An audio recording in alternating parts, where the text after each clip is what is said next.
தாவேகாவை நெருக்கடிக்கு உள்ளாக்க சிபிஐ விசாரணையை பாஜக பயன்படுத்துவதற்கு வாய்ப்பு உள்ளதாக கூறியுள்ள கரூர் எம்பி ஜோதிமணி, சிபிஐ விசாரணையை கண்காணிக்க அமைத்துள்ள குழுவில் அஸ்ரா கார்கே சேர்த்தால் விசாரணை நேர்மையான பாதையில் செல்லும் என நம்பிக்கை தெரிவித்துள்ளார்.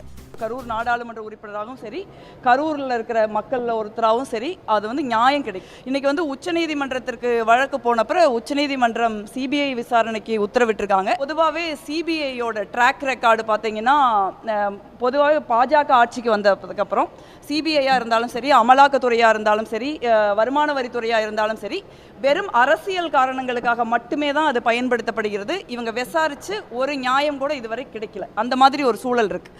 அதனால தான் சிபிஐ விசாரணை மட்டும் வச்சா மக்களுக்கே நம்பிக்கை இருக்காது. அப்படிங்கிறதுனால தான் உச்சநீதிமன்றம் சிபிஐ விசாரணையையும் கண்காணிப்பதற்கு ஒரு ஓய்வு பெற்ற நீதியரசர் அவர்கள் தலைமையில் ஒரு குழு அமைச்சிருக்காங்க.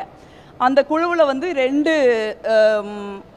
தமிழகத்தை சேர்ந்த ஐஜி பதவி அளவிலான ஐபிஎஸ் அதிகாரிகள், தமிழகத்தை பூர்வீகமாக கொள்ளாதவர்களை சேர்க்கலாம்னு சொல்லியிருக்காங்க. உச்சநீதிமன்றம் அமைச்சிருக்கிற நீதிபதி அவர்கள் அஸ்ரா கார்க் அவர்களையும் இதில் ஒரு அங்கத்தினராக சேர்ப்பார்கள். அதுதான் அந்த விசாரணைக்கு ஒரு நேர்மைத்தன்மையையும் ஒரு விசாரணை ஒரு சரியான பாதையில் செல்கிறது அப்படிங்கிறதுக்கான ஒரு புரிதலையும் நமக்கு அளிக்கும் நான் நினைக்கிறேன்.